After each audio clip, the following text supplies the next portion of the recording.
भारत की communist party CPIM के वरिष्ठ नेता कॉमरेड इकबाल नहीं रहे। वे एक समर्पित कम्युनिस्ट और जनता के लोकप्रिय नेता थे।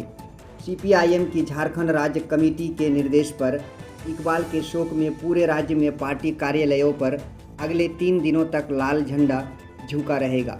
संथाल परगना के पाकुड़ साहिबगंज जिले में मास्टर के नाम से विख्यात इकबाल एक अद्भुत व्यक्तित्व के नेता थे।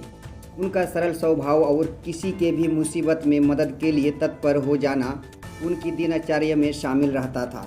अपने सार्वजनिक जीवन की शुरुआत उन्होंने मेहनत कशों के संगठनकर्ता के रूप में की और बाद में वे उस क्षेत्र के एक प्रमुख ट्रेड यूनियन नेता के रूप में स्थापित हुए। उन्होंने परिवहन, बीड़ी, मैरीगोल्ड, रेलवे के ठेका कामगारों समेत विभिन्न प्रकार के मजदूरों को सीटू में संगठित करने का काम किया। साल 1979 में संथाल परगना में पार्टी के संस्थापक नेताओं में से एक अजीत विश्वास के संपर्क से वे सीपीआईएम के सदस्य बने। वे 2 बार पाकुड़ विधानसभा से पार्टी के प्रत्याशी भी रहे थे। वर्तमान में वे भारत की कम्युनिस्ट पार्टी मार्क्सवादी के राज्य सचिव मंडल सदस्य तथा सीटू के राज्य उपाध्यक्ष थे। लगभग 10 वर्षों तक वे पार्टी की साहिबगंज जिला कमेटी के सचिव भी रहे।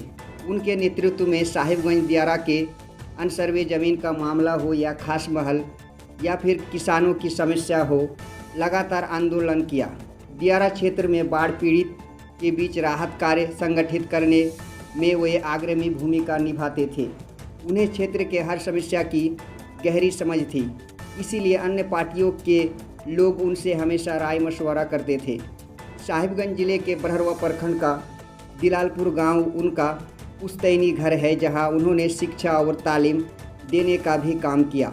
उनका उम्र 74 साल था और पिछले 2 माह से वे बीमार थे।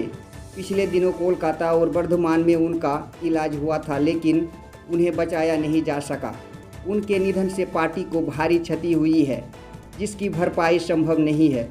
पार्टी का राज्य सचिव मंडल उनके निधन पर गहरा शोक व्यक्त करते हुए उनके शोक संतप्त परिवार के प्रति गहरी संवेदना व्यक्त करता है। इकबाल साहब केवल एक नाम नहीं थे, वे एक क्रांति थे। पिछले 40 वर्षों से अधिक सीपीआईएम के दामन को थामे रहे। एक ऐसे नेता जिन पर भ्रष्टाचार, कमीशन या ठगी का कभी आंच नहीं आई। उन्होंने जाति, धर्म और पार्टी हित से ऊपर उठकर समाज के लोगों के लिए काम किया। 1995 और 1999 की वे आपदाएं बाढ़ कौन भूल सकता है। उस कठिन समय में उन्होंने रिलीफ कमेटी का गठन कर एनटीपीसी से सहायता लेकर पूरे क्षेत्र को आशा दी। वे उस समिति के अध्यक्ष थे।